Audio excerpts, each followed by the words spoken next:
So when you open them, not outside, but towards the inside. So you see, there we go. You crack, you take the skin off, and then you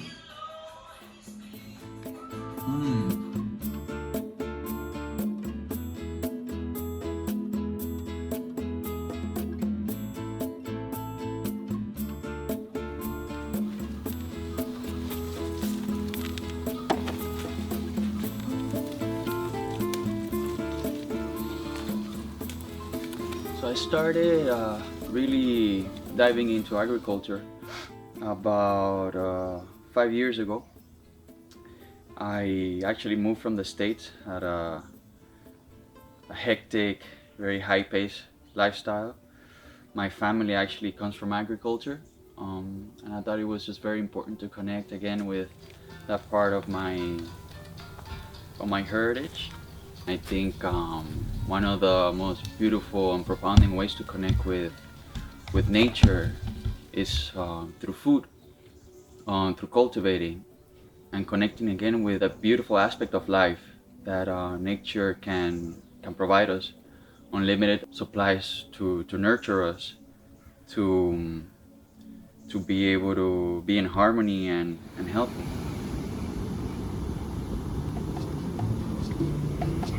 Today we're gonna make percebes.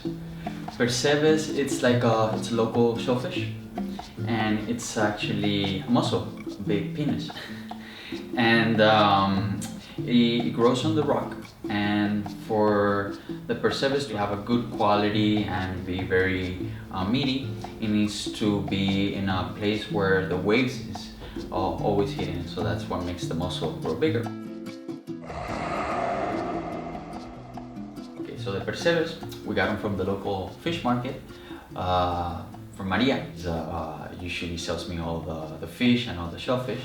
Entonces, la primera pregunta, María, es ¿qué productos tienes aquí? Pues suelo tener lo que está en temporada, es decir, lo que no se puede capturar obviamente no podemos tenerlo a la venta. En estos momentos la veda está abierta con el bogavante, marón, almeja, berberecho, navaja, percebe y me queda allí un poco de mejillón. Háblanos un poquito del percebe y por qué es tan popular. Nuestro percebe es nuestro producto estrella. ¿Por qué? Nuestros acantilados y nuestro mal carácter en el mar. Percebe es un crustáceo que nace en nuestros acantilados golpeándose, bueno, las olas lo golpean constantemente. La manera más original de cocinarlo es cocido. No necesita más que ser hervido en el agua propia del mar. Se le puede añadir una hojita de laurel, pero tampoco es necesario. Es muy peligrosa su captura, ya que los marineros tienen que descender o llegar desde el propio mar a la rompiente de las olas.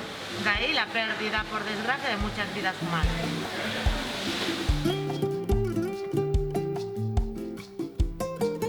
And we're gonna make castañas, which is also like a local staple food that people usually eat during the winter. And we're gonna make a salad from the different little fruits and veggies that we bought at the local market. ¿Qué productos se dan ahora en septiembre? Pues ahora tenemos los pimientos morrones, aunque da algo de pimiento pequeñito, las habas, bueno, zanahorias, que aún dura hasta que venga el invierno, lechugas, y luego las frutas, que son los pésigos, peladillos, van a venir los higos, y poco más, puerros. Mis productos vienen del Ayuntamiento de Narón, de una zona que se llama El Couto, la parroquia, que son famosos por sus productos. ¿Por qué te dedicas a eso? Pues me dedico a este oficio porque es una tradición familiar. Ya se dedicaba mi bisabuela, mi abuela y mi madre. Y son productos de casa. Nosotros normalmente nos dedicamos a las plantas, pero cuando sobran nuestros productos de comer, los traemos a vender. And we're also gonna make pimientos del Couto. That's where I actually work. And I started working in this pepper farm about 2 years ago, actually a year and a half ago. And we cultivate pimiento del Couto, which is a local small little pepper, and we cultivate from the month of June to October, beginning of October. We're very lucky here because we get to sell it straight to the supermarket, so we don't have intermediaries.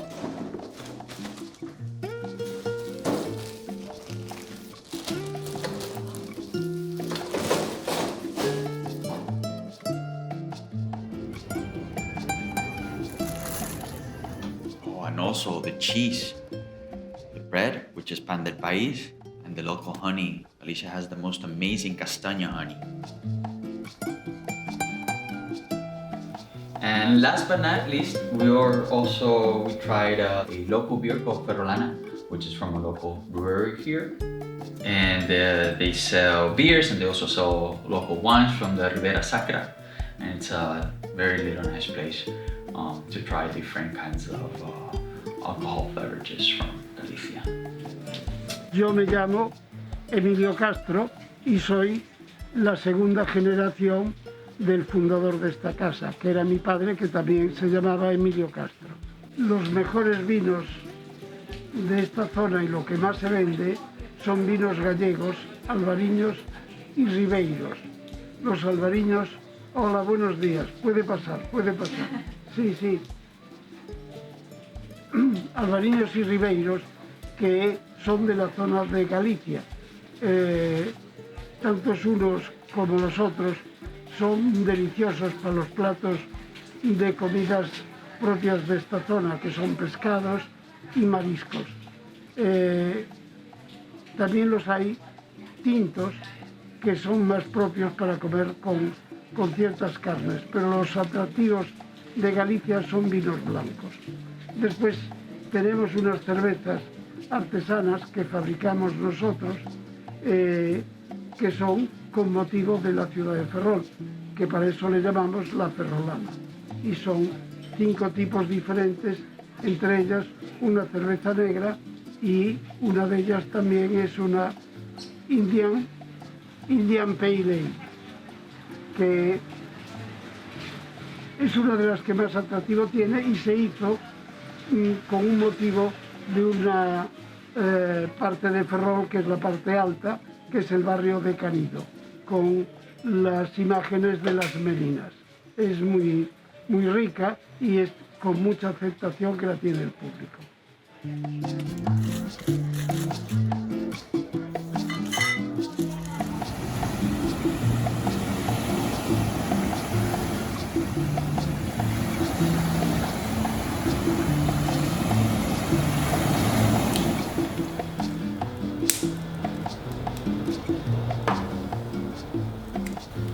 We are making castañas, and the idea is first we have to peel them, and then we're gonna boil them in a little bit of anise.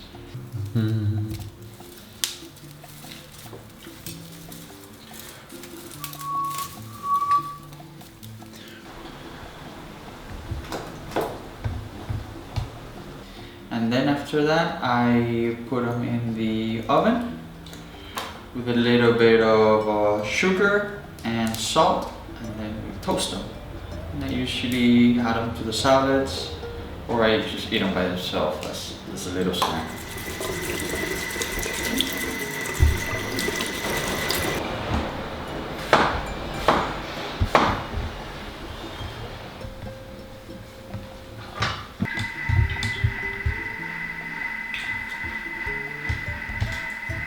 You want to take like a little? What is this? This is the label that is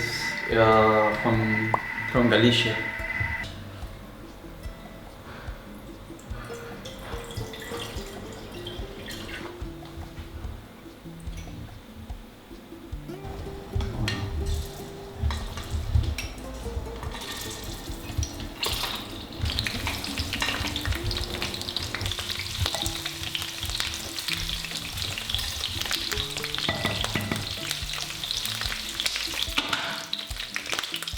So here we are frying slightly frying the cocoa peppers, and then we season them at the end with a little bit of sea salt. And over here we are boiling the percebes. So the trick with the percebes is you have to put them with salt water, ocean water, preferably.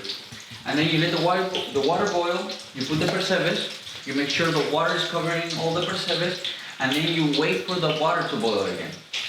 Once it's boiled, you wait about 30 seconds to 1 minute, you take them out. I put a little bit of laurel leaf, so that gets a little bit of the taste. You don't have to do it. And then the trick is to eat them right after you boil them, after you cook them.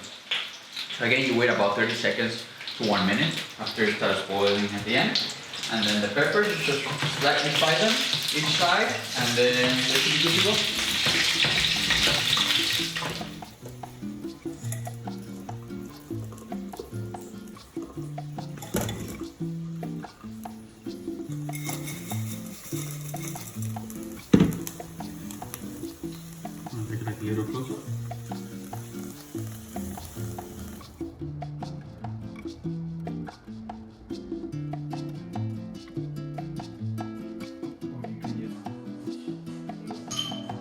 So definitely, if you are planning a trip, you have to visit Galicia and take a trip down the coast.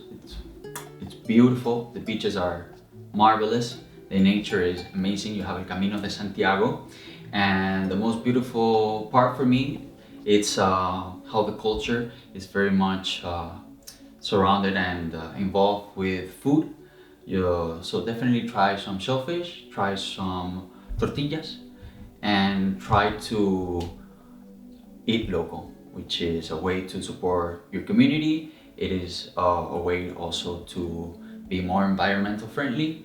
Try to eat foods that are in season, and go to those little markets where people that are in your community are actually growing the food that you're eating, which is very important. I know sometimes it's more convenient to go to the supermarket, but if we all make that little extra effort to get to know your community and actually buy and enjoy the produce that they grow, you're gonna have a healthier life, happier life, and definitely something that can contribute to the environment.